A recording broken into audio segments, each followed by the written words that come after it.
a long history of leading out in global mobility. If we could get your attention, everyone, just to focus in. But we're glad for Praveen and Carmen being here to talk about Trump making Mexico and Canada great again. Yeah. I know this is the last session of the day, so let's power through this. I think we have an interesting discussion up ahead.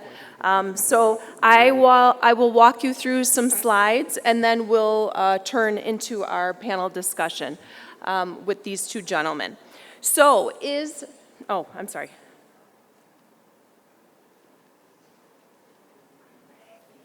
Is President Trump making America great again? That's the million-dollar question. President Trump wants to cut legal immigration by half over the next decade. He wants to increase security along the border. He wants to build a wall with Mexico. He wants to ban travel indefinitely from several countries, and he wants to massively cut funding for scientific research. The Trump administration has also suggested limiting startup visas for high-tech entrepreneurs entering the United States. Trump might see these proposals as part of his core political agenda to prioritize Americans and their jobs and make the U.S. great again, but while America turns inward, another country stands to benefit, and that is Canada. Canada, more than any other place, Canada, more than any other place, is uniquely positioned to benefit from Trump's anti-immigration posture. The UK hosts a large number of immigrants, but there's populist backlash. London has seen many acts of terrorism. There's growing inequality. There's unaffordable housing, which makes it difficult for immigrants to settle there. Australia and New Zealand, on the other hand, attract a fair share of immigrants, but geographically, they're far more remote and a far distance from the large U.S. market. Far greater distance than Canada's major cities are. Canada continues to move forward with a bold and long-term immigration plan to spearhead economic growth. Since 2015, Canada has focused on attracting the best and brightest from around the world. If you've kept up with Canadian immigration, you know that many measures have gone into effect over the last few years. I'll run through a few of them. So for instance, in December 2016, the Canadian government canceled a regulation that restricted most temporary foreign workers from staying in Canada for more than 4 years. In 2017, the Global Skills Strategy, which encompasses new work permit exemptions for short-term workers, and 2-week work permit processing for certain highly skilled occupations was rolled out. It was initially rolled out as a pilot program, and then it was extended on. From October 17, the residency requirement for citizenship eligibility was reduced from 4 to 3 out of 5 years. Credit is now given for time spent in Canada as a temporary resident prior to becoming a permanent resident, and only applicants between 18 and 54 years of age are now required to meet the language and knowledge requirements for citizenship. And finally, the Canadian government reset the age of dependency back to under 22 to allow dependent children who are aged 19, 20, or 21 to accompany foreign residents. So as you can see, Canada has put into place a lot of new rules or processes to encourage immigration and to help people remain in the country.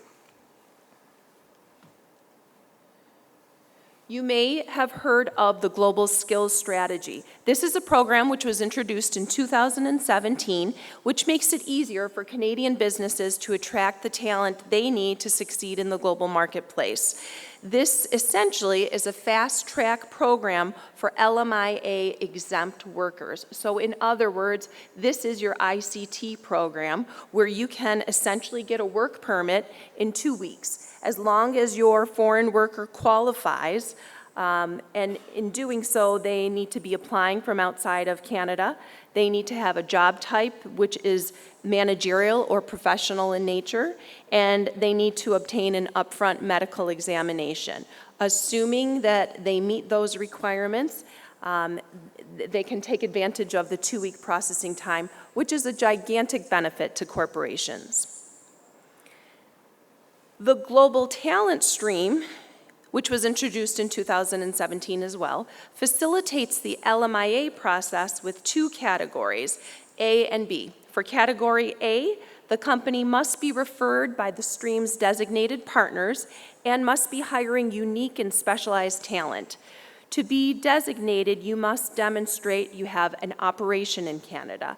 You're focusing on innovation and growth. You're filling a unique and specialized position. On the category B side, there is a global talent occupations list, which is considered in-demand positions, such as IT workers. If your position is on the list and you are paid the prevailing wage, then you can qualify under the category B permit. Once this is submitted, your LMIA, it's a fast-track LMIA, it is typically adjudicated within 10 days, so that's just another way of bringing in people who wouldn't qualify for the ICT, who still need to go through the LMIA, but it's a fast-track system into the United States. Canadian universities, which rank among the world's best, are aggressively recruiting foreign students. Between 2008 and 2015, the number of international students in Canada nearly doubled, from roughly 185,000 people to more than 350,000. Today, foreign students already make up a substantially larger percentage of students at Canadian versus US universities. 20% of all students at Canadian universities compared with less than 5% in the United States. Canadian immigration law also makes it easier for foreign students to remain in Canada after they graduate, so they are able to make a more lasting contribution to the Canadian economy.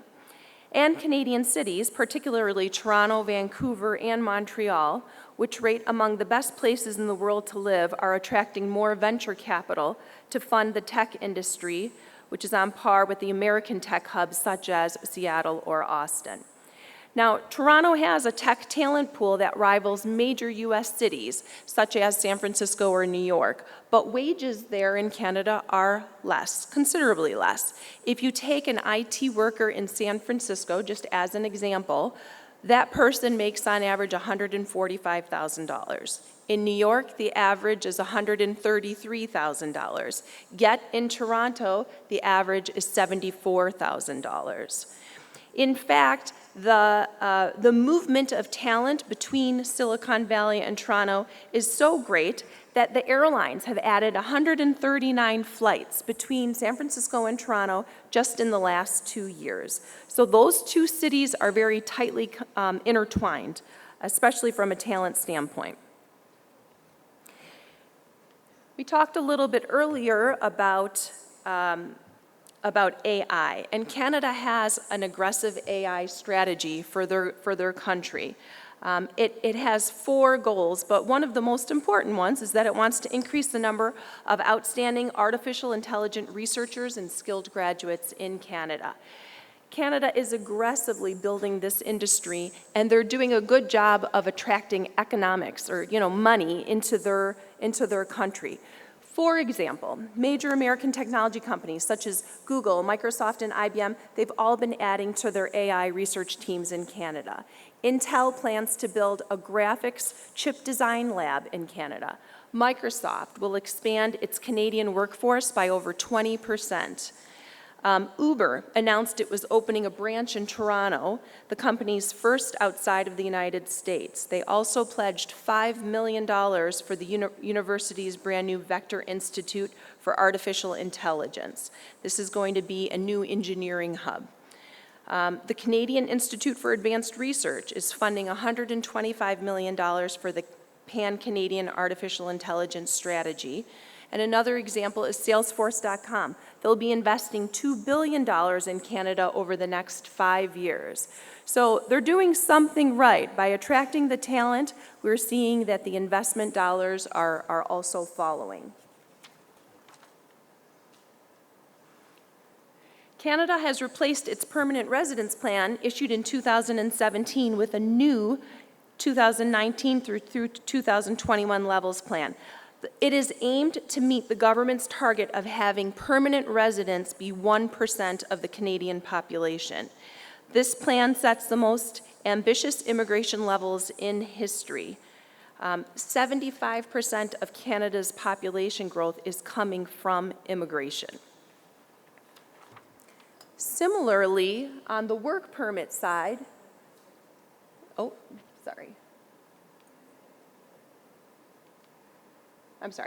Similarly, on the work permit side, there has been a steady increase in the number of work permit holders in Canada.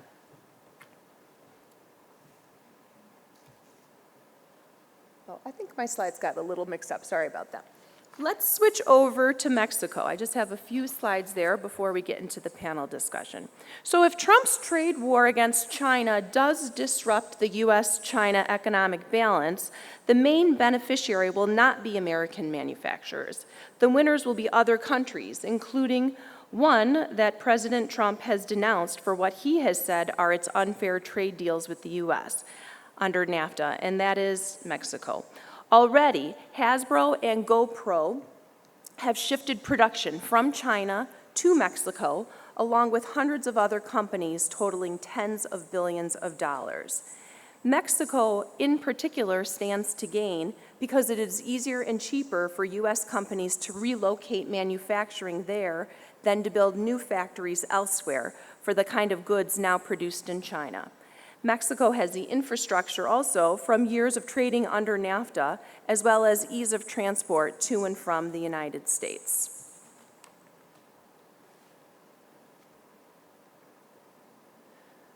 This chart reflects the increase in work permit holders in Mexico over the years, and you can see that it's been a fairly steady increase. Those are just a few of the slides that I wanted to go through just to simply set the stage for a conversation.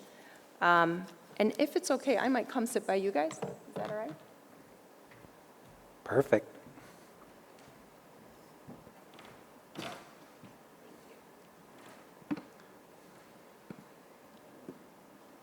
So, is this on? Can you hear me? Yeah, I'm sorry, okay. So if each of you could introduce yourself, particularly from the perspective of your involvement in Canada. And Praveen, I know that with your organization, you're headquartered in Canada, so maybe just give us a little bit of background around your involvement with Canadian immigration. Hi, good afternoon, everybody, and firstly, congratulations to Umesh and his team for a successful 20-year stint in this space, and I'm not sure how many companies have lasted 20 years in this space, and a big congratulations and having us at this event.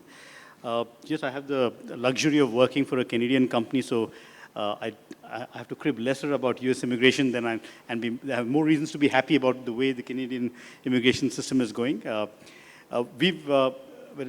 Firstly, in terms of the company and the way we are constructed, we don't depend very heavily on immigration itself as a key business driver, but it's an essential and an important component of how we do business. And the fact that the Canadian immigration is now geared up to welcome people to not only come in for short-term travel, but also long-term permanent resident stays, I think has created two important things for us. One, if earlier there was always a limitation in people's minds that I could stay for 4 years and then I have to go back, and many a time you get into long-term deals with clients, and the familiarity and continuity, familiarity breeds more reasons for continuity, etc. Today, with the permanent residency program being fairly open and the consideration of temporary residence while you're on a temporary assignment being considered towards permanent residency, all that makes it easier and gives a pathway for a long-term stay. There's visibility, that clarity helps people, that clarity helps business to take long-term decisions. And people, if earlier they would look at an on-site assignment as a short stint and as an opportunity to just be exposed to some client practices and come back, today they can stand back and look for a career to be carved out in the host country, in Canada, etc. So that's one of the big things. Second, I think all the immigration scene being one, apart from that, the other environment per se about how Canada is welcoming to immigrants, how Canada is welcoming to people from all countries, makes it a little easier for applicants and families to go there. They are a little more easier in their mind than some other countries. notably some neighbors of Canada. So that makes it easier, and it makes it easier for the families to settle. And I'm not just speaking about, I mean, in several other contexts, the size of the Indian diaspora in the US is completely different from Canada. But at the same time, the welcoming nature makes it easier for families to relocate. I mean, we are headquartered in Quebec, which is more French than Canadian for all practical purposes. But still, the fact that if you don't know French, if you go to a restaurant, the person will try French first, but if you say, I don't speak French, he's bound to speak to you in English. That's a very welcoming note to see, even in an alien country, somebody is looking, speaking your language, etc. So I think we have the luxury of all things going good for now, and hopefully it will last. Jake? Well, I'm a U.S. attorney, but I get so many questions from my clients about Canada because they're interested and they're tired of all the problems they're having with U.S. immigration. So they're asking me, what about Canada? So often I'm referring them over to Carmen and her team for Canadian immigration. But I have another friend who's one of the experts in the area of express entry, which is one of the Canadian programs that popped up a few years ago. Purvi mentioned earlier how no U.S. laws are really changing in immigration. It's always the same, but the theme or each administration has different emphasis, the way that they align their priorities, and the way that those programs are implemented are different with each administration, but law remains the same. There's no programs that are new. Express entry for Canada is something that popped up a few years ago that is a great opportunity. You don't even need a company sponsorship. The best and brightest from all over the world can apply depending on their English skills or maybe their education background, their age, different factors, a point-based system. A score that they can create makes them, an excellent candidate for that program if they're young and talented. And those are the kind of people that every country should be recruiting. So, I feel bad that I'm referring people to Canada all the time. I feel bad for the American system in that way. So you think Trump is making Canada great again? I feel like Canada's becoming better because of the negative attitude of immigration that we see. Yeah. Yep. Praveen, although Trudeau was just re-elected, do you feel that the immigration policies in Canada will shift, or will the country remain open for business? Yeah, so I hope they don't change, because when Trudeau came in, he came in with a lot of promise, and he executed on that, right? The immigration minister was a Somalian refugee, if I'm not mistaken. Their defense minister was of Indian origin, a Sikh. So they actually walked the talk about being open and friendly to immigrants. That was great to see. And it was a great contrast to the narrative on which Trump won the election, right? Mm-hmm. It was all about, I'll build a wall, I'll stop these guys, I'll put tariffs on the Chinese, so on and so forth. It was largely a negative narrative, and here it was an extremely positive narrative, right? Will he change now? Now he has come back with a thinner majority and in coalition? Probably not. My bet is he won't, because there are a few other structural changes which will force him to go that way. They have the same demographic issue which most of the West has. The replacement ratio is 1.5, which does not serve too many. And some statistics, right? In 2010, you had 4 people working for every retiree. So there were 4 people contributing for every person who retired. By 2030, that number is to drop to 2 people working for every person retiring. So they need to expand their workforce. Their Minister of Immigration has clearly mentioned that almost all the growth that's going to come in terms of the workforce growth in Canada is going to come through immigrants. And they've also taken a slightly different approach to growing the Canadian economy, right? While most companies, like US, for example, there are businesses, there's a business need for them to get more, and they don't have skills, and therefore they get people from other countries. Canada's done quite the opposite. And they've said, if you are skilled, if you're good, we'll get you in. And because there is talent available in Canada, it will attract companies. And probably the list you mentioned, Google, IBM, Amazon, and I know Amazon, Starbucks, Microsoft, trying to make a mirror image of Seattle in Vancouver, which is probably half the cost of Seattle, which is getting way too expensive. So the approach of getting people in and skilled people who are young and who are willing to work, and either they generate jobs on their own or create the talent pool, make it available for large companies to be interested, and like you said, a large part of the talent pool is moving from San Francisco to Toronto. I think it's a different approach. It seems to be working for now, and I hope it does continue. You cannot compare the size of the Canadian market to the US market. It's drastically different. But in their own space, by getting these pockets of talent in Toronto, Vancouver, Montreal, they're making talent available for companies to be interested, and anybody and any company in the US which is very heavily dependent on skilled labor, which is not available in the US, and would earlier depend on migrants coming from, or people coming on work permits from India, Philippines, China, who are now facing that difficulty, would be keen to look at Canada as an option. Besides the talent factor, do either of you feel the economic impact of Trump's policies on Mexico? What is the economic impact that you're seeing? So in California, we have a lot of people from Mexico, and one of the things I've heard is that there's a larger number of people going back to Mexico from California and surrounding states back to their country as opposed to coming in, which traditionally has been a constant stream of people.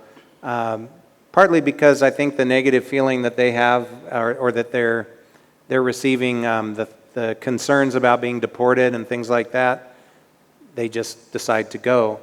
And so these are people mostly that are productive, is what I find, at least the ones that I work with or that I talk to are very productive, hardworking kind of people that do things in the local economy of the U.S. that most of the U.S. people don't want to do. So I don't see that as a positive thing. I see it as an opportunity that we're losing where talented people are going away. It's driving them back, and I'm sure they'll find productive, good things to do in their country and probably succeed and help grow the economy there instead. Praveen, what are your thoughts?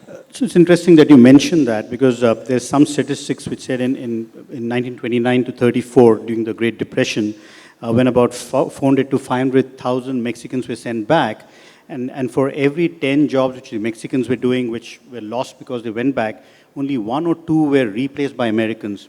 The rest vanished, or they were automated and things like that. So if that is any example of what's going to happen, I would place my bets on further automation, but not necessarily a job for an American, if a Mexican does go back. As you rightly pointed out, a lot of the lower-end jobs, an American would not want to do it. I promise you, Texas, California would be much dirtier than they are today if the Mexicans actually go back. But that aside, I think in the larger context, the Mexican economy is far more intertwined with the American economy than even Canada is, for that matter, but the dependency is far higher. And the NAFTA as a trade deal has been one of the big reasons why the Mexican economy has been doing very well for the last few decades. It actually has been a big reason why the average GDP of Mexico has been doing well. While, and that premium access and all that makes a lot of difference.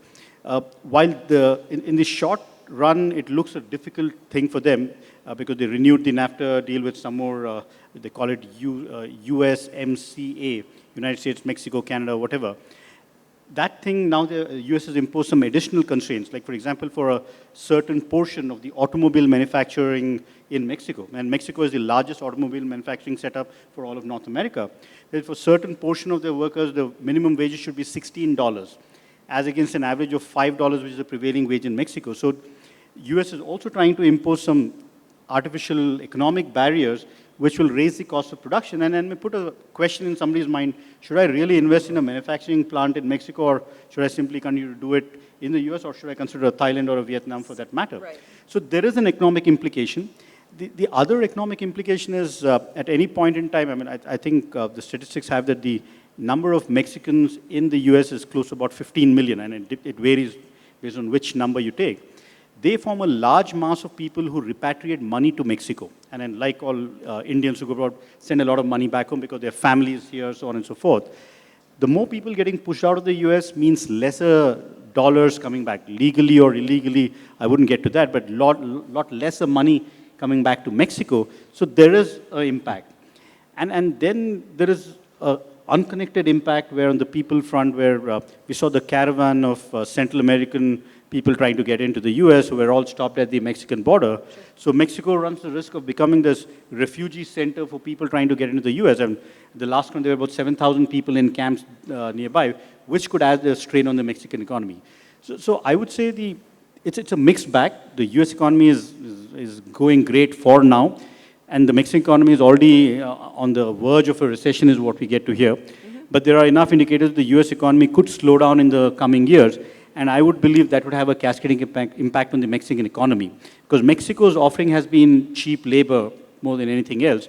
And whereas Canada's taking a completely diametrically different route. They're getting in skilled labor in and creating opportunities, whereas Mexico's calling card has been cheap labor and therefore an attractiveness for people to set up manufacturing companies there. While some still do that, it could be more intertwined to how the American economy moves in the next few years. So within your organization, are you leveraging, since you are headquartered there, I'm sure you're bringing in a good amount of talent into Canada, are you leveraging the two new fast-track work permit options? So we do the intra-company transfers and using the fast-track route, so it comes fairly quickly. So I think the beauty of Canada is you don't have to wait on for months. You could get somebody on the ground in about 4 weeks at best, including all the processing. We are doing that, and that apart, we hire a lot of people locally in Canada. And the easier immigration environment makes it conducive. Because we are in Quebec, we need French-speaking people. We get a lot of Moroccans coming in to work in Quebec for us because they know French as a language. Hiring them has become easier, and getting them on board has become easier. And because they see a path of permanent residency, there's a willingness to come and relocate from the nice sunny climes of Morocco to the cold wintry conditions of Montreal, if I may say that. Yeah. Of course.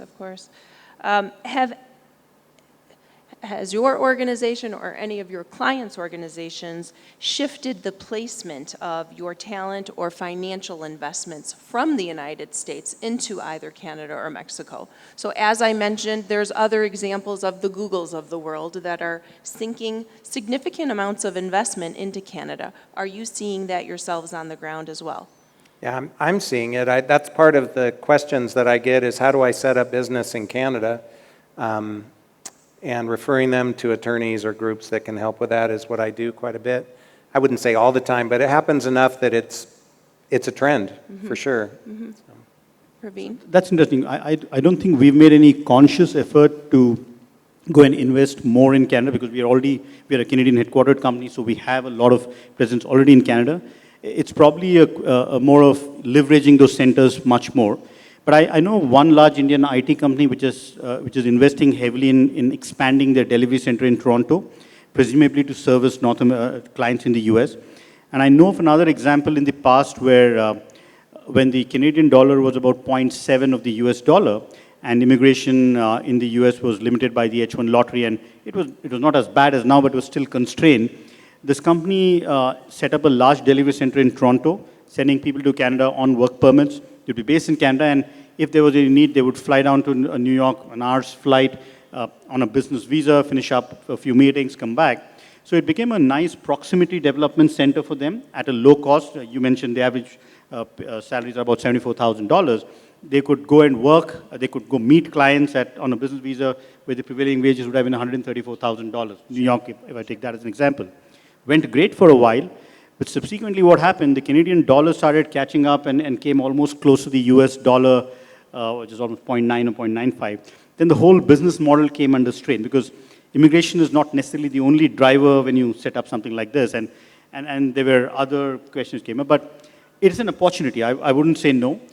Toronto is a hub, largely multicultural. And if you're looking at this, there are opportunities where you could have a proximity development center there and you could fly in people where there's a business need to your eastern seaboard and similar to Vancouver to Seattle, there's always those opportunities. Yeah. Interesting.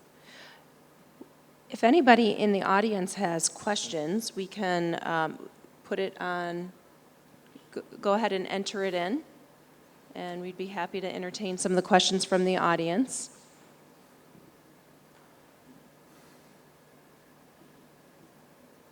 Give that a minute. Yeah. While we wait for that, Carmen, have you seen any changes in the immigration regulations in Mexico to attract more people or anything like that? Well, like what Canada is doing? Yeah, so several years ago, Mexico simplified their immigration process, and essentially it allows for foreign nationals to come into the country for up to 180 days without a work permit. I feel like I'm seeing more and more countries do that. They're offering the faster track, shorter time frame to actually legally work in the country. So yes, I've seen more and more companies send their people to Mexico. It's quite convenient, and basically once you're there, you have to register. But you don't have to go through the full process of getting an actual work permit. Unless you pass that 180-day mark, then you need to think about getting an actual work permit. I must mentioning this. I think there's another area where we are seeing this advantage coming through for Canada. In the last year, if I compare the academic years of 16-17 versus 17-18, Canadian universities saw a 16.25% increase in foreign students coming in, whereas the US saw a decline of about 2.5%.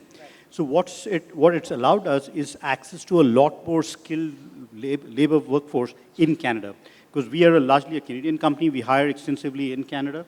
So this new and increased availability of skilled and trained workforce in Canada and Canadian universities is making a big plus for us. And it's hurting the United States because that decrease in that international student rate, obviously, it brings down the amount of revenue for our universities, and then it stifles our talent pool for post-graduation to allow them to stay. I'm sure people in the audience have There's a some question, yeah. questions. Oh, I'm sorry. So kind of technical question. Can a person travel in different provinces in Canada with a work visa? Yeah, I can take this one. It is allowed. You need to indicate that in your submission up front when you're applying for a work permit. So you indicate where you're working and the fact that you need to perhaps go to different locations throughout Canada. What's important there is if you are intending to work in many different areas of the country, you have to make sure that your prevailing wage accommodates the highest prevailing wage for the different areas that you'll be working in. But you don't need a different work permit for every single area. You just need to be upfront about it and indicate that in your submission. Good question.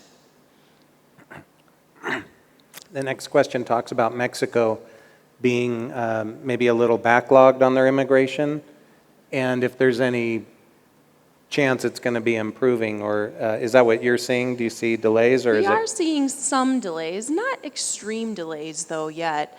I can't say that I have a particular view on if it's going to get better. I feel like all governments go through kind of the ups and downs of being very efficient and then at times being backlogged.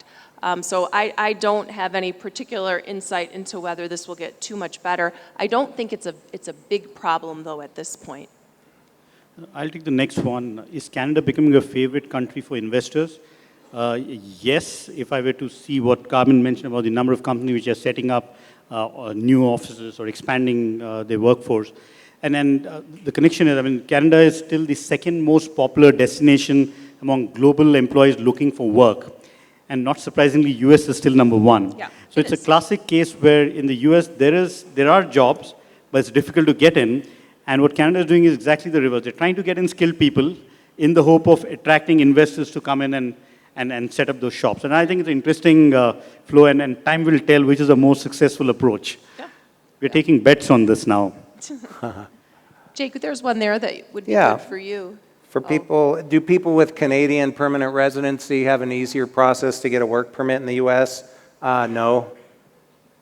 No, but when you're a Canadian citizen, which can happen after being a resident, I think for 5 years, then you can become a TN worker in the U.S., which is a kind of a fast-track visa under the NAFTA treaty for certain kinds of workers, mostly professionals.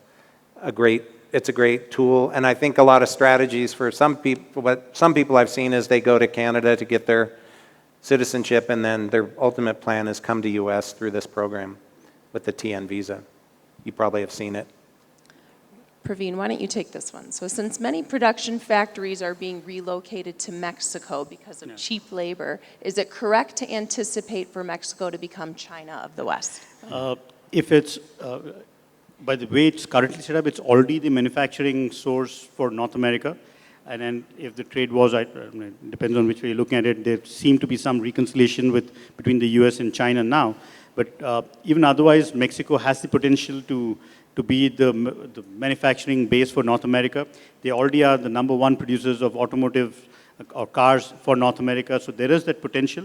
But what we also see is the whole direction which Trump is bringing in is, yes, you can manufacture there, but if you're importing something into the US, I'm going to raise tariffs, or I'm going to ensure that if the production is coming through, the wage levels are kind of almost similar to what's in the US. So it is likely to be so, but it's not going to be cheap anymore, is the perception, to import something from Mexico. Yeah. So there's a question up there. Can we move talent from the U.S. to Canada while they continue to service clients in the United States? Go ahead. I mean, I would say this. I mean, every work permit, you need to justify and authenticate the need for that person to be working in that country, most usually authenticated by a client invite letter or a MSA or a statement of work, so on and so forth. So if you have that, you'll get the work permit in that country. But most of the clients you guys work with are multinationals who have presence across countries, so there is that opportunity to cross-use your labor, so to say. But in an ideal world, I'd say be careful when you do that, and then be careful about the time people spend there, so that stays. You cannot blatantly use that, but there are opportunities to look through. I mean, speak to your advisors, they will probably guide you better on this. Yeah. Do investors moving to Canada hurt the U.S. economy? I would think it's obvious. Yeah. It does, surely does. I mean, maybe the U.S. economy is resilient enough now to absorb small shocks. It probably has a far more positive impact on the Canadian economy than a negative impact on the U.S. economy for now. But if this trickle becomes a surge, then perhaps it's a big. But in the context of the U.S. economy is a large ocean, the Canadian economy is a small lake. So it'll take a much larger and a sustained trend for that to really make a big difference, my opinion. Right. Jake, you want to add anything I was I'm thinking that having a strong neighbor to the north is not a bad thing for the U.S., I think. You know, having a strong economy there is going to have probably a contagious effect with the U.S. because we're so close and sharing so many resources. I'm sure, like you said, it probably doesn't hurt U.S. so much as it helps Canada. I think that's a smart way to put it. But ultimately, it probably strengthens the region, and that's good. I think what really does is it creates the optics that the jobs are moving to Canada, people are making investments in Canada, and that kind of starts putting some pressure on the political scene and the narrative there. So that may have downstream impact, but yeah, purely on the numbers, I think if the trend sustains, there could be a large impact. But I agree. I mean, if there's a stronger overall region, I think the NAFTA negotiations could get a little better, more balanced, so on and so forth. Yeah, I'm no economist to comment on that, but I think a better balance would be in everybody's benefit. Yeah, regional strength is going to help everybody, for sure. Is the 4-year degree mandatory for the software jobs in Canada? Yes, a university degree is a requirement for the work permit holders, for software engineers or IT people.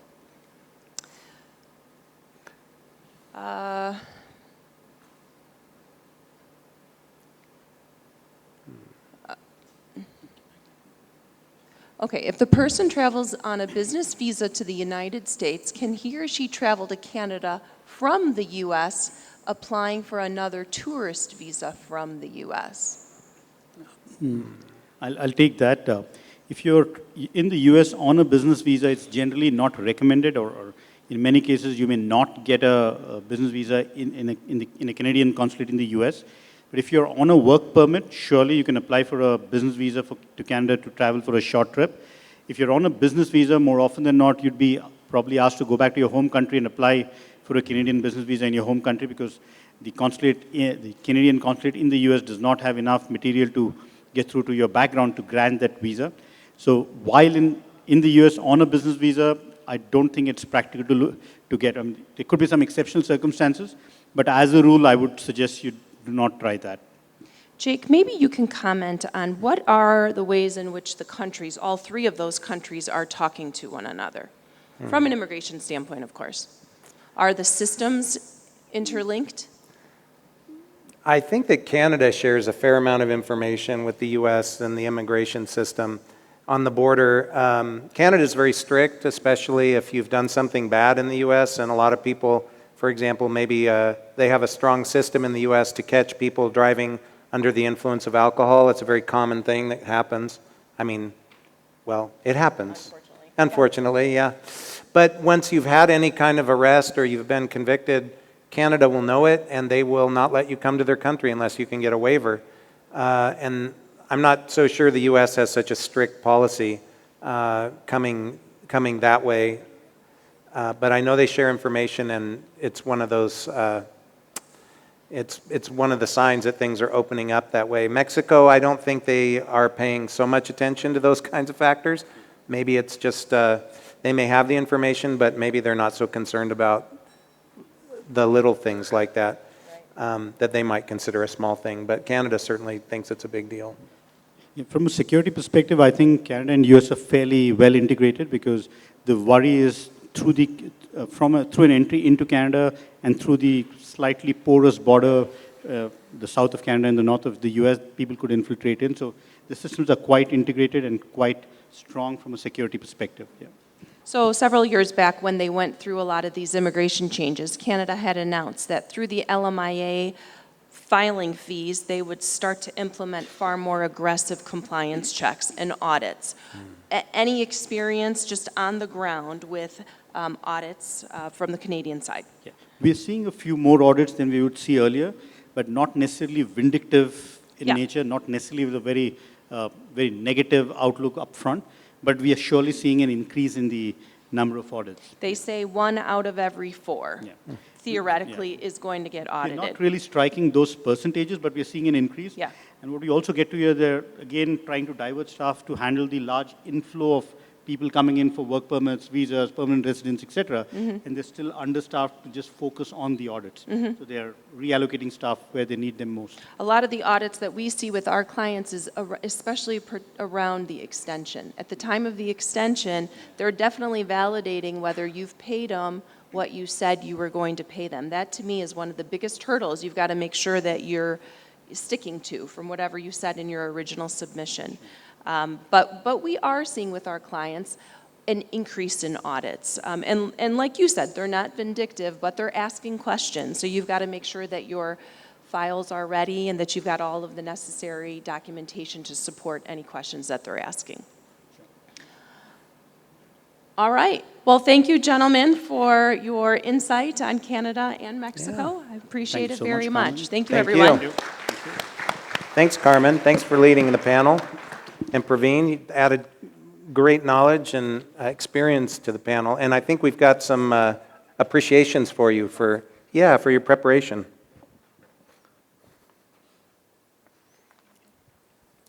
How nice.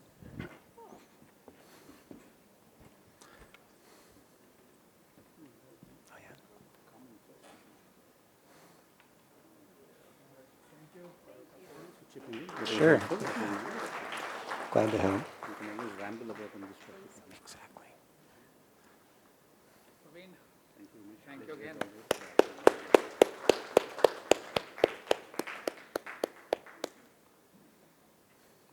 As always. Thank you. Thanks, Umesh. Appreciate it.